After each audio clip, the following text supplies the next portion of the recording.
in the 70s, China moves away from the hardcore communist principles, under the leadership of Deng Xiaoping.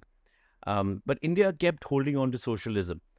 Even though we were struggling in the 70s and in the 80s, we didn't have enough of jobs. There was high unemployment. In fact, Deng famously stated, it doesn't matter whether a cat is black or white as long as it catches mice. Um, didn't it strike the powers that be at that point of time that, look, here is the United States or here's China, and they have catapulted themselves to a certain level of prosperity. Shouldn't we follow some of those, policies? Yeah. So you see, the political economy-wise, China is straightforward that once Deng Xiaoping makes a decision, it's an authoritarian system.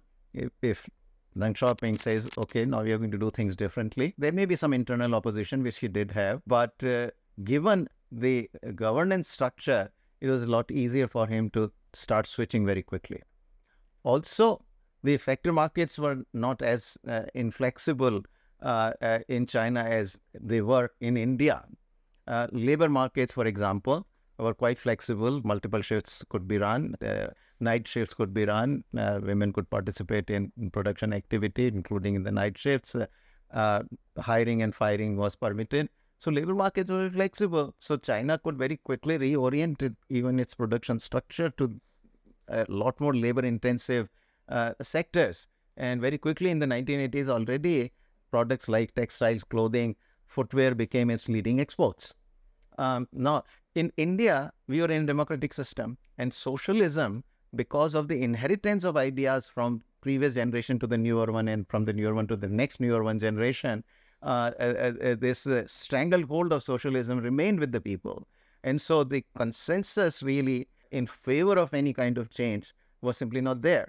I mean, even when, around mid-1980s, which was certainly sooner than 1991 when we actually made the change, right.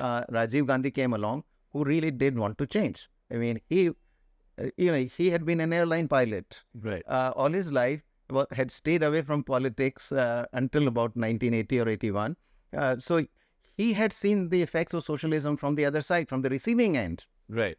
So he was far more aware than any past leader of the ills of socialism. So he actually very much wanted to change the system. But there was a pushback. Within the bureaucracy, with his ministers. Within the Congress party itself. Right. The senior leadership of the Congress party itself did not want the change. They said, well, this is anti-Nehruvian.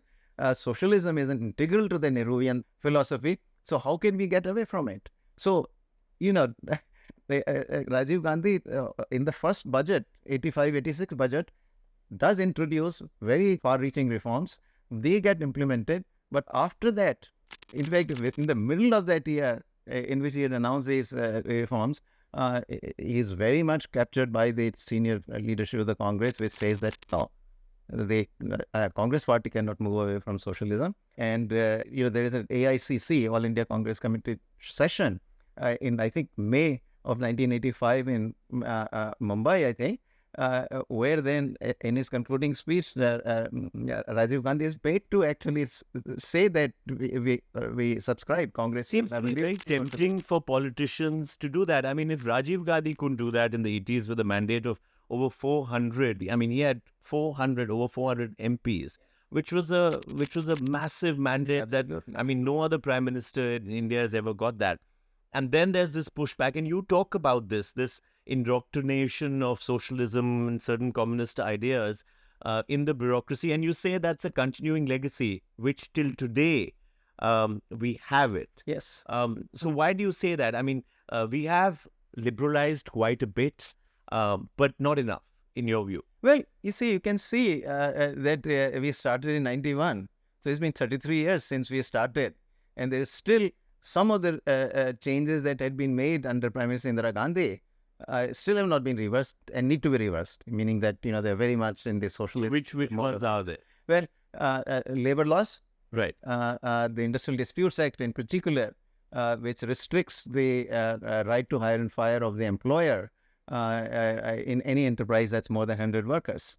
Now, 100 workers today is no scale. Right. Especially with a country like India where we have 140, 50 crore people. Absolutely. And moreover, if you are going to compete against a country like China, which has frequently firms which are 100,000 workers working under a single roof, you can't do that. I mean, you've got to have that kind of scale to compete globally. Hey everyone, thanks so much for watching this clip. As you know, we are taking a deep dive into some complex issues and decoding them for you. So don't forget to check out more content on our channel. And also, we'd love to hear back from you with your comments and your suggestions. So let's explore together.